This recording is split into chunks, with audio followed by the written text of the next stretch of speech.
Lora Hammack, Program Manager for the Food Distribution Program. We operated out of the warehouse at Fairplain, West Virginia. We have 4 drivers, and we distribute with semi-trucks. We also have the box trucks for smaller deliveries. We usually have a standing order. It's what the schools order a year ahead of time that they need each month. Right now, we're distributing what they need at this time. We're not making them take their normal loads, but if we have products there in the warehouse that they can utilize, we go ahead and let them pick and choose what they need. Currently, we're still serving the counties and agencies with the USDA commodities that they need to feed the schools for the children for the take-home breakfast and lunch program.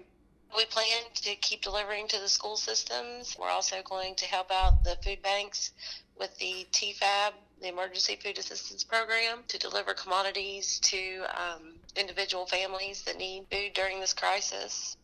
Right now, as inventory stands at the warehouse, we have at least a 6-month supply of food that we can deliver to the school systems before we start depleting our inventory. All of our inventory comes from USDA commodities. They have to be produced within the United States. Right now, there are guidelines. We filled out a disaster feeding program.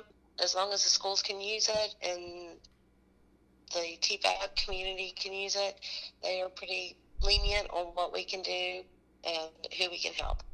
At this time, we don't foresee any problems with getting food out to the school systems. Like I said, we have a 6-month supply at least on hand.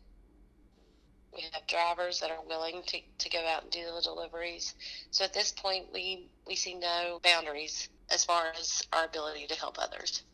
We've started the biosecurity way before the epidemic hit West Virginia. So all the food that come into to West Virginia, rest assured that we have taken every measure to keep the virus away from the cases and away from the food.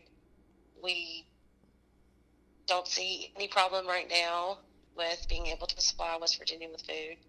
I think by the time the epidemic passes, West Virginia will be fine. Before the epidemic hit West Virginia, we made sure that we locked down our warehouse to eliminate outside potential hazards. All trucks that came in were sanitized prior to unloading. Our trucks are being sanitized daily. Inside and outside are washed to cut down on contamination. Staff has been disinfecting equipment on a daily basis, morning and night. We've implemented personal protective gear when the employees are handling the food products to help cut down on the spread of the virus.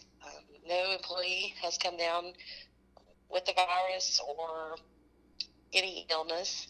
So we've asked our employees, if they do feel bad, to stay home. The food banks, both the one in Gasaway and the one in Huntington, are looking for volunteers to help compile boxes of food that will be going out to the communities for people that need it. So if anybody needs or wants to volunteer, I'm sure that either one of the food banks would be very grateful for their help.